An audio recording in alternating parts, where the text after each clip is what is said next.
Hello दोस्तों, banking pro YouTube channel में आपका स्वागत है। आज एक और नए पजल के साथ आज हम लोग इस वीडियो को शुरू करते हैं। और जो लोग इस चैनल में नए हैं, इस चैनल को सब्सक्राइब करना मत भूलिए। अगर आपको मेरा कंटेंट अच्छा लगता है, आप लोग अगर SBI क्लर्क 2021 की अगर तैयारी कर रहे हैं तो ये पजल आपके लिए बहुत इंपॉर्टेंट है, क्योंकि प्री में पजल का वेटेज बहुत अच्छा खासा होता है। आप पजल को स्किप नहीं कर सकते हैं, तो पजल का प्रैक्टिस बहुत ज़रूरी है, तो प्रैक्टिस करते रहिए। बिना टाइम को वेस्ट किए चलिए पजल को स्टार्ट करते हैं। 8 student ABCDEFGH are sitting around a square table है, and such that one each is sitting on the edge and one each on the corner. देखिए, एक स्क्वायर टेबल है ऐसे, ठीक है, और सभी के एज पे बैठे हुए हैं एक एक पर्सन और कॉर्नर पे बैठे हुए हैं एक एक पर्सन। ठीक है, ये समझ में आ गया। एज का मतलब ये समझ में आ रहा है, एज पे एज इसको बोलेंगे, कॉर्नर ये हो गया। ठीक है, तो इस तरह से ये हर एक एज पे और हर एक कॉर्नर पे पर्सन बैठा हुआ है। ठीक है, all of them facing inside. देखिए, इनसाइड फेसिंग है, यानी कि जो भी पर्सन बैठा हुआ है वो किसका फेसिंग किधर है, इनसाइड की ओर, मतलब अंदर की ओर, ऐसे इस तरह से। ठीक है, तो ये समझाने के लिए मैंने बता दिया है कि फेसिंग किधर होगा। ठीक है, अब है यहाँ तक हम लोगों ने जो कंडीशन है पढ़ लिया है। अब इसके बाद जो है वो मेन इंस्ट्रक्शन यहाँ से हम लोग का शुरू हो जाएगा। ठीक है, F is seated at one of the corner and is adjacent to D। अब देखिए, F जो है वो D के बगल में है। एडजेसेंट का मतलब क्या हुआ, F जो है वो D के बगल में है और F कहाँ है, कॉर्नर पे है। तो देखिए, पॉसिबिलिटी लेकर के हम लोग बना सकते हैं कि F यहाँ है तो D S के एडजेसेंट में इधर भी हो सकता है और इधर भी हो सकता है। ठीक है, तो D का पोजीशन अभी फिक्स नहीं है, यहाँ भी हो सकता है और यहाँ भी हो सकता है। ठीक है, नेक्स्ट हम लोग कंडीशन पढ़ते हैं। B was opposite to A, B was opposite to A, तो B जो है वो अपोजिट होगा A के। मीन्स कि अगर कोई ऐसे रेक्टेंगल फेस है, ऐसे रेक्टेंगल टेबल है, तो B अगर यहाँ होगा तो A कहाँ होगा, यहाँ होगा। अपोजिट मीन्स यही, अगर B यहाँ होगा तो A कहाँ होगा, यहाँ। अपोजिट, या B A यहाँ भी हो सकता है, B यहाँ भी हो सकता है, तो अपोजिट का मतलब इसी तरह से होता है। ठीक है, तो इसका कंडीशन इसको भी हम लोग अप्लाई नहीं कर सकते हैं, क्योंकि A B कहीं भी हो सकता है, तो उसको हम लोगों ने लिख लिया है। G is sitting on the edge of edge, G is sitting on the edge, यानी कि एज पे कहीं G बैठा हुआ है, and is third to the left of E, E के थर्ड लेफ्ट पे। तो E कहीं मेंशन ही नहीं है तो E के बारे में, तो E के थर्ड लेफ्ट पे G है। E के फर्स्ट सेकेंड थर्ड लेफ्ट पे कौन है, G।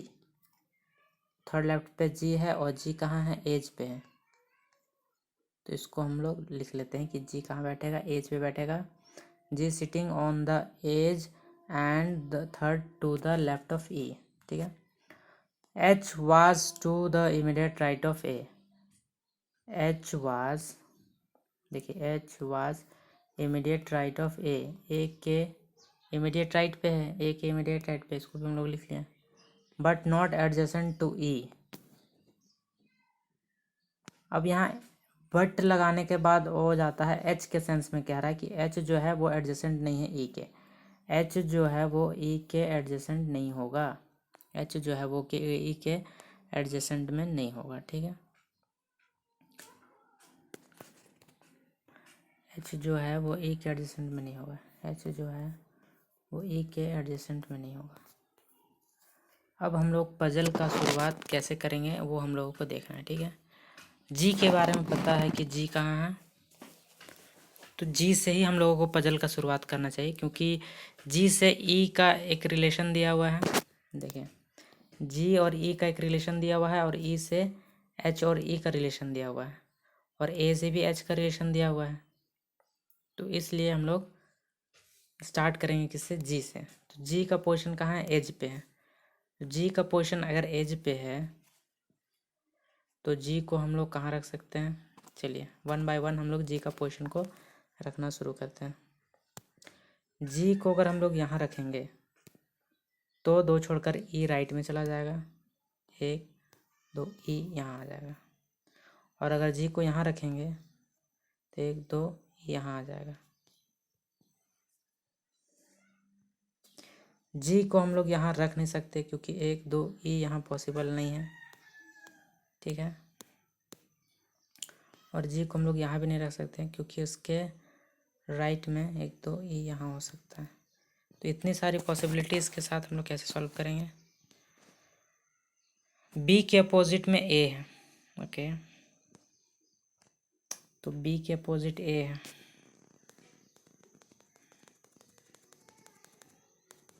चलिए इसको हम लोग दो पॉसिबिलिटीज़ के साथ में बनाते हैं, ठीक है। हाँ, इसको हम लोग दो पॉसिबिलिटीज़ के साथ बनाते हैं तब मज़ा आएगा। देखिए दो हम ऐसा टेबल ले लेते हैं, एक यहाँ और एक यहाँ।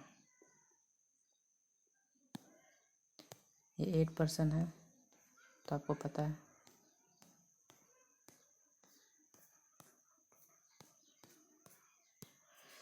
पहले जो दिया हुआ था F is seated one of the corner and adjacent to D, तो एफ जो है वो किसी कॉर्नर पे होगा, ठीक है।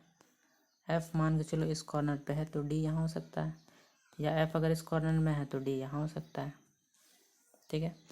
अब एच और जी और ई वाला रिलेशन हम लोग मिला के देखते हैं। अगर जी को यहाँ रखते हैं तो ई यहाँ होगा, ई यहाँ होगा तो ए और बी एडजेसेंट वाले को देखना है, ए और बी एडजेसेंट कहाँ हो रहे। देखिए ए को यहाँ रखेंगे तो बी के लिए जगह नहीं है, ठीक है। ए और बी के लिए फिर यहीं जगह बच रहा है और कहीं जगह है ही नहीं, क्योंकि ए को हम लोग यहाँ रखेंगे तो बी इधर रख नहीं सकते हैं, और ए को यहाँ रखेंगे तो बी इधर रख नहीं सकते हैं। तो ए और बी यानी ए यहाँ भी हो सकता है, बी यहाँ भी हो सकता है, तो ए और बी के लिए सिर्फ यही जगह बच रहा है, ठीक है। और क्या दिया हुआ है कि एच और ई के एडजेसेंट में नहीं है, और एच और ई एफ एक ए के राइट में करके एक कंडीशन था कि ए के राइट में क्या था, जी was sitting on the edge and third H was immediate right of A, H was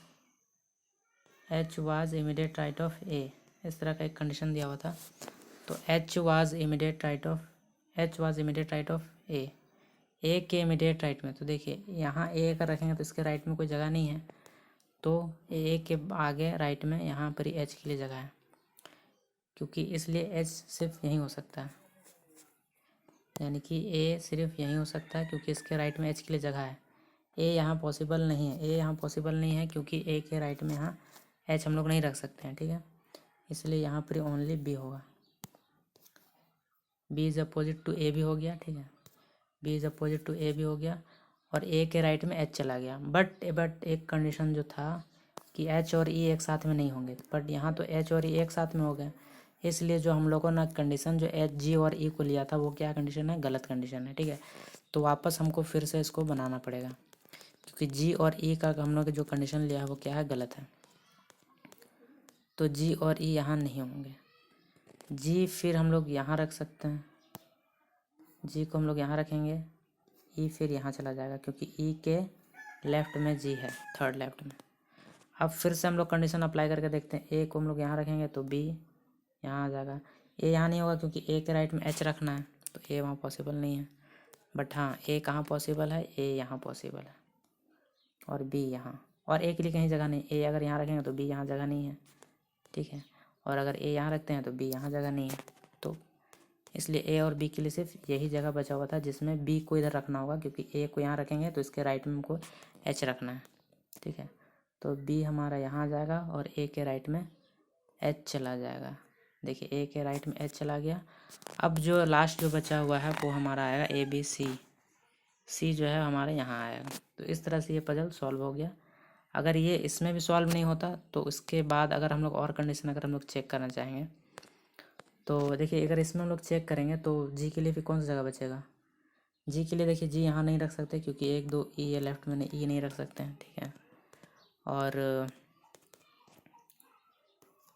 जी को हम लोग यहाँ नहीं यहाँ रखते हैं तो ई यहाँ आएगा, और तो ए और बी के लिए जगह नहीं बच रहा था, इसके अपोजिट में, इसके अपोजिट में, इसके अपोजिट में, इसके अपोजिट में, ए के लिए, ए और बी के लिए कहीं जगह ही नहीं है, तो जी वापस यहाँ नहीं हो सकता, यहाँ जी तो यहाँ नहीं हो पाया, यहाँ नहीं हो पाया, जी लास्ट हम लोग यहाँ से अगर चेक करेंगे तो इसके एक दो लेफ्ट में ई यहाँ आएगा, तो इसके अपोजिट में यहाँ, इसके अपोजिट में यहाँ, इसके अपोजिट में, इसके अपोजिट में यहाँ, ए और बी के लिए कहीं जगह ही नहीं बच रहा है, इसलिए जी और ई को लेकर के कहीं जगह नहीं बच रहा है।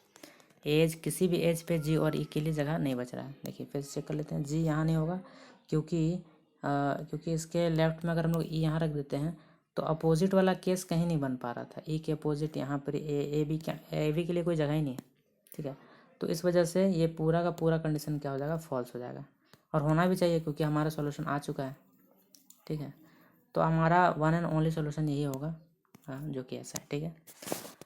उम्मीद करता हूँ आपको वीडियो समझ में आया हो। देखिए सॉल्यूशन भी मैंने रखा है, देखिए डी जी है, आप लोग इसको मिला सकते हैं, ठीक है। तो उम्मीद करता हूँ आपको ये वीडियो अच्छा लगा होगा। बहुत ही बेसिक सा पजल था, बट कोशिश करना है कि एक बार पजल को खुद से बना करके ट्राई करना है और उसके बाद फिर देखना है कि हमको पजल को कैसे सॉल्व करना है। तो आज की वीडियो में इतना ही, मिलते हैं नेक्स्ट वीडियो में, तब तक अपना ध्यान रखें।